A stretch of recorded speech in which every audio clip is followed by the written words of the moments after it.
अस्सलाम वालेकुम dear students, I am Sanaullah. आज हम मैथमेटिक 113 में पढ़ेंगे कि बायनोमियल सीरीज़ क्या होती है। इसमें यह है कि आपने ये जो स्टेटमेंट है, expansion of a binomial for a given index, if the index of a binomial a plus b is a negative integer or a rational number, then its expansion does not have an ending। अब ये है कि इसमें हमारे पास अगर कोई भी binomial expression है, मिसाल के तौर पर a की जगह पर 1 है और b की जगह पर x है, और इसके जो इंडेक्स है अगर वो लेस देन 1 है, तो जो ये इसका एक्सपेंशन होगा, जो इसका फैलाव होगा, वो अनएंडिंग तक होगा, ये x पावर n तक होगा।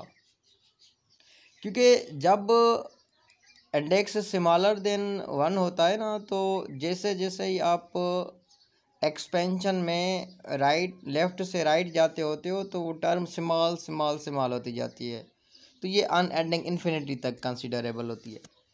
तो ये चीज़ डिस्कस है कि if n is a rational number other than positive integer, we will have the expression as it is।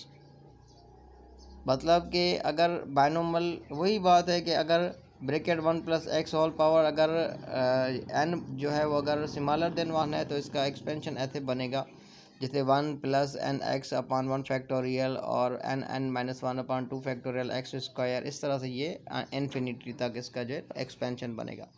अब इसमें एक ये बात है कि पहले तो एक बायनोमियल थ्योरम होता था, उसमें ए और बी रकम होती थी, तो हर ऐसे एक्सपेंशन होता था कि ए टर्म कम होती जाती थी और बी टर्म स्क्वायर में होती थी। लेकिन जैसे कि ए टर्म इसमें जो है वो 1 है, तो 1 की कोई भी अगर पावर हो तो 1 के बराबर होती है, तो इसलिए ये हर टर्म में 1 ही रहेगी।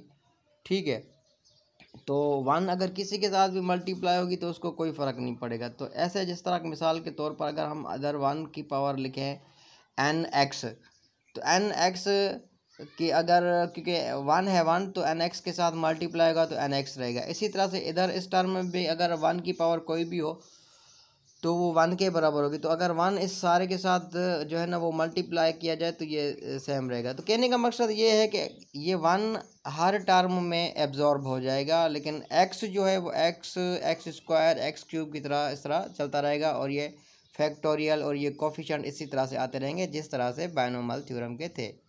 ठीक है, इसको जो है वो बायनोमियल सीरीज़ भी कहते होते हैं। उसके बाद हम इस बायनोमियल सीरीज़ के जो है क्वेश्चन नंबर 1, क्वेश्चन नंबर 2 और क्वेश्चन नंबर 3 4 करेंगे। तो अब इसके क्वेश्चन नंबर 1 हम हल करते हैं। मिसाल के तौर पर हमारे पास एक एक्सप्रेशन है, binomial expression, bracket 1 minus 3x whole index is 1/3।